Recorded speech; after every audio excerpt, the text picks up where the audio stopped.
he making this paper for? この紙は何のために作ってるんですか？どうするんですか？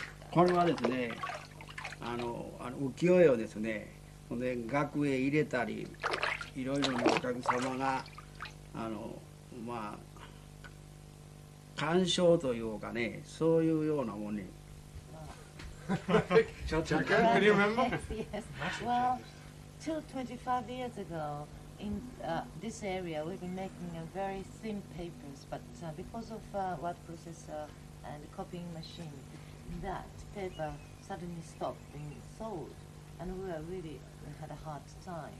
Then I carried on making a thin paper for calligraphy for a while, but then museum opened.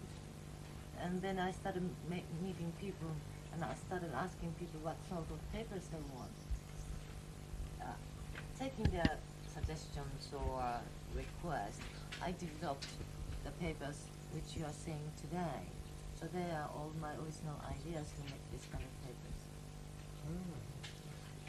ちょっと長すぎたですかね。This kind of paper making, or traditional paper making, has gone on for many hundreds of years.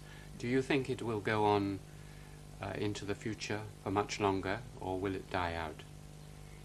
後継ぎがないですよね。後継者。ほんで後継者があればですね、今からずっと続くけど、問題は後継者と思いますね。The biggest problem of that is that successor. If we can find a successor, this skill will be carried on. But at the moment, nobody wants to take it over. So that's the big problem we are having now. Are there any special rituals or things that you have to do? For example, give sake to the kami, or go to a Shinto shrine, or anything when in association with paper making, because it is dangerous or difficult, or you don't know what is going to happen. Washington's concerned, we don't do anything like that.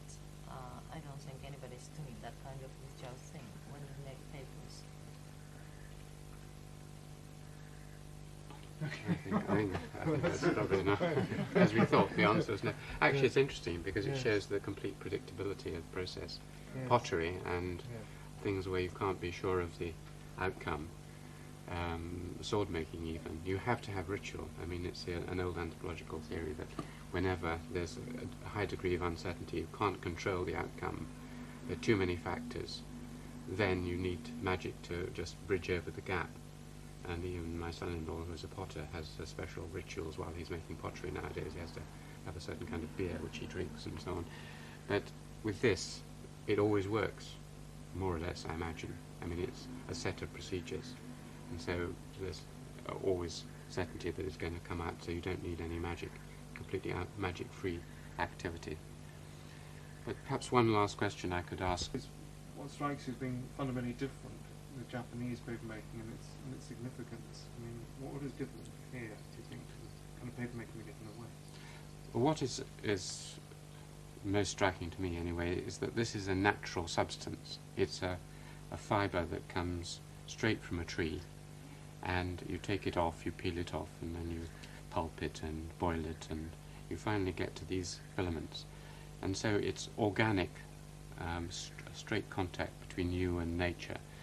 And one consequence of this, and the contrast with the Western paper was made out of pulp from cloth and rags, and therefore it was artificial in many ways, and it required much more preparation in the early stages to get the fibers broken down to this stage.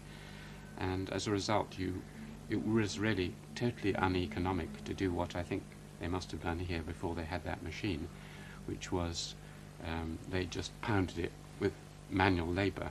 In the West, if you'd started pounding bits of rag with manual labor, it's much tougher, and it would have taken too long. You just couldn't have made paper that way. So you had to have machinery, you had to have paper mills, you had to have water power. And so the whole part of the milling revolution in the medieval West, just at the time when paper was beginning to be invented and used was due to the fact that you had to have some power force other than human labor to do that. Here you can do everything, and indeed this whole process doesn't encourage mechanization at all. It's an organic process from the beginning to the end. It's done by one family. It's small production units. I mean, this is a tiny little craft that's going on in someone's house, whereas paper making in the West, they didn't make paper in England, in fact, for a long time. They sent the rags abroad. They were made to paper in large industrial concerns driven by non-human power, and then the paper was re-imported. This is just a little craft activity which anyone could do, and probably many of the farmers used to do it part-time in the winters or when they weren't working on other things. So this is a small organic craft, manual, non-division of labor. One person can do the whole process from the beginning to the end. In the West you get the division of labor, you get machines, you get factories for making paper, so you get a huge division between two types of civilization as a result of that. So the effect of the fact that they've got this wonderful mulberry tree, which the West didn't have, from which you could take this organic substance, had an enormous influence on the possibilities of an industrial revolution. Surely you could divide this process up into, if you wanted to run it more efficiently, you could have someone doing this, someone doing that. I mean, so why?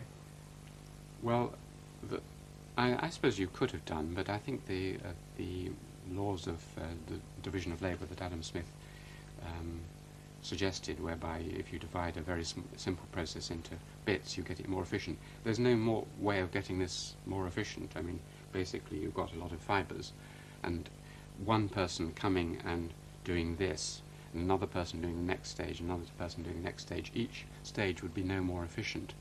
You wouldn't learn any skills. The skills that you need for this kind of process are learned.